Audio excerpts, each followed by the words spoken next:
Maytice şahidim dijital kep kaldı. Maşina 98% yanı cuma, 100% yanı desek olmaydı. Arşo maşina Toyota Vios. Sizden kod koyma abi. Buna da işkin ağam bir cevap. Bizse kolkodlukka ayanda. Onu ağrım tatip birme, mağlu sizden kod de. Bana yenilığa gep doğru kemmeydi o. 3 yıl emez 30 yıl tek şütü varsan buldu. İşin görsen olma şimdiki. Hazırkı maybası da 100 kölük mayda 220 km, 200 km mağda var maşina.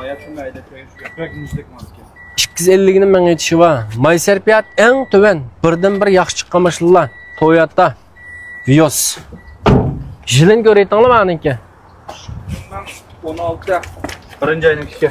Va maşina bütün zavuslar ağınlar. 2016'da birinci ayının maşinası. Sizden kod.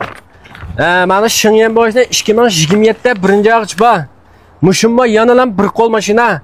Qasan lazanlar ikinci kol bolasılar. Manınki peylan sola qıp qalsa. 1.5 el motoru var mayser piyat tüven. Ma işkina menbellerini görseytin ama manınki.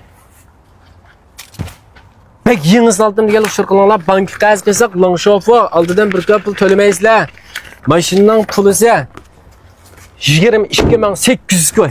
Mokomlan bahacıma 22.800 koyga 2016'da birinci ayının Toyota Vios ne deysizler. Bana yığınızın acıma. Bana 15.000 koy vurduğundan ba 8.000 koy vurduğundan ba maketin uçuk devrime. 30.000 koy ağın olmaydığından ba maşinanın biz pakizliğine bana musabisine yığınlığına pulganımız. Jilevle işimiz yok. Köpünçanlar mançıncılığına maşinesine neş pul ağın bulduğu deyip soraysızlar. Şuna ben ondan pek toluk cevap verip ketmeyme. Şikemen maşinesi var 10.000 koy vurduğun. Maşina çılkıvansı yaxşı olmasa şu bazı tüvellep meni orada. Arşo maşin degenden keyin maşinaniki çılkıvansı qarta elim burun bolda. Ben maşina ihtiyacı var şaştıranlar qollab berganligiga rahmat.